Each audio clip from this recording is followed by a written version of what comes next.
the following week on November 10th, on that Friday, we wrestle Campbell University here. So that's our first home duel. So anxious to get going, and we have a nice team. So we're ready to get going. So really, questions for me or? Yeah, what excites you about the group that you have right now? Just their togetherness, their unity, their purpose.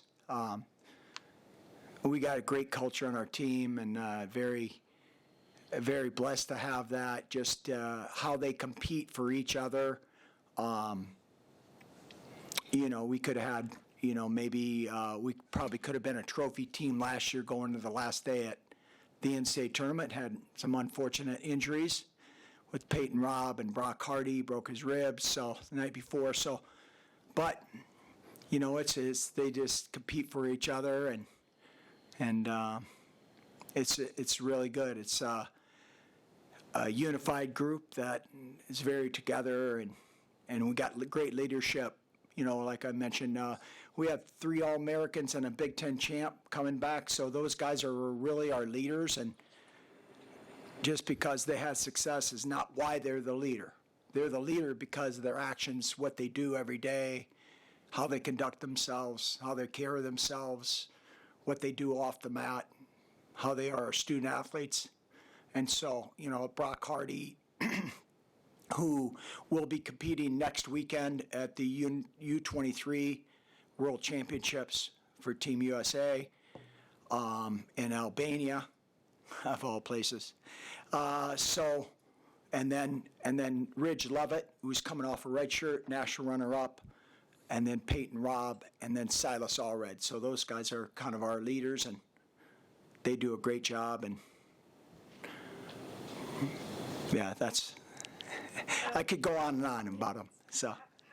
With Peyton specifically, how is he? What has his rehab process been like? And So Peyton Robb was, as everyone probably read, was probably on his deathbed or close to, but he just made a miraculous comeback over the summer.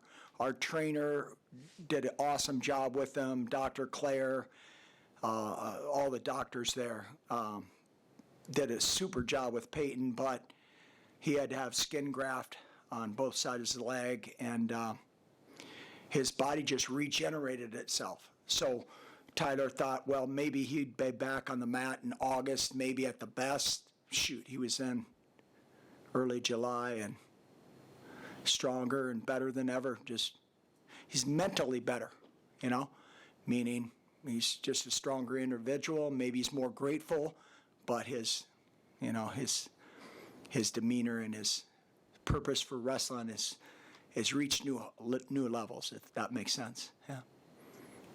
And obviously you talked about Peyton before, just how much you admire him and the toughness that he brings, but just going through that experience, obviously he's traumatic and everything. What did you learn about Peyton through all of that, and just like the type of person he is going through that and coming out the other side?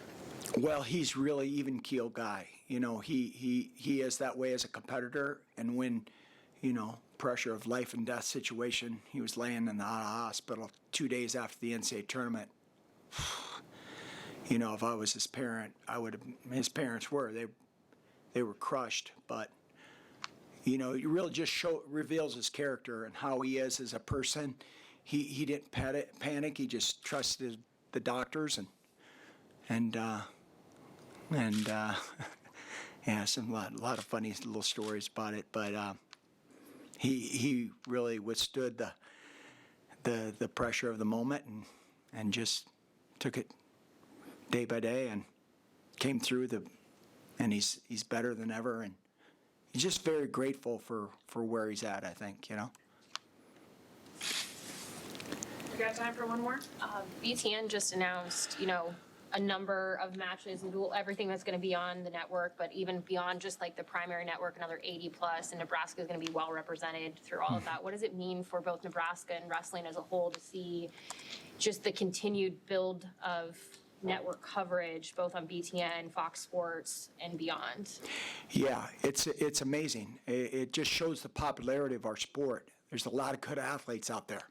In our sport, there's from 20 years ago when I came here till now, just the athletes themselves, the commitment is insane. It's tremendous, and people notice when they go and watch a match. I mean, not only their athletic ability, but the competitiveness, right? And then I would say wrestling's probably the second highest anxiety sport. UFC, going in the octagon is probably the highest, but wrestling, being a one-on-one sport, you really reveals how you are as a competitor, not just as an athlete, but as a competitor. That's a big difference. And so I think, people around the country, they recognize, man, this is great. This is a great sport, And so that's why our viewership's been off the charts in the Big Ten. And, we've been asked to be on, they're jamming more matches in, and a little tougher on the student athlete, but we'll adjust. We have to wrestle at 9 or so on. They're doing, double duels and stuff on different nights. So it's good for our sport, Coach, with as good as the Big Ten has been historically, what would you say is the key to being successful in the conference? Well, I don't really judge success by wins and losses. It's more how we compete. It's more our output, right? What we're bringing to the table, our output more than the outcome, right? So it's more, I think if we compete consistently up and down the lineup, that's what we're looking for. We have some really good guys, and so, but so does Penn State, so does Iowa, so does. There's so many. There's a lot of good teams, so you can never take a night off, like volleyball, football, so on. So, you have to be on your A game. And so just looking for that consistency from 125 all the way through to heavyweight. Yeah. Hey, Mark, real quick, Yeah. James Green's on your staff. Yeah. You've had Jordan, Yes. one of your coaches. How do you get these guys to come back and work for you and with you? Yeah. James Green's great. He's going to be, James semi-retired a couple years ago because he had 2 hips replaced. Okay. He's a 29-year-old man that he had hip problems, even in college, and he wants to continue to wrestle through 2028, and so he's making a comeback that way. But then when Robert Kokish left, it just made a spot for James not to only just train, but to coach, and he was the national development coach at USA Wrestling, so he coached all the U23, U20, U16 teams worldwide. So he's done a great job, and he did that for a couple years. So he loves coaching and really wants to give his heart that way. And then as a competitor, it just makes sense. And it's a blessing to have him and Chandel and the girls back, and one good family. So.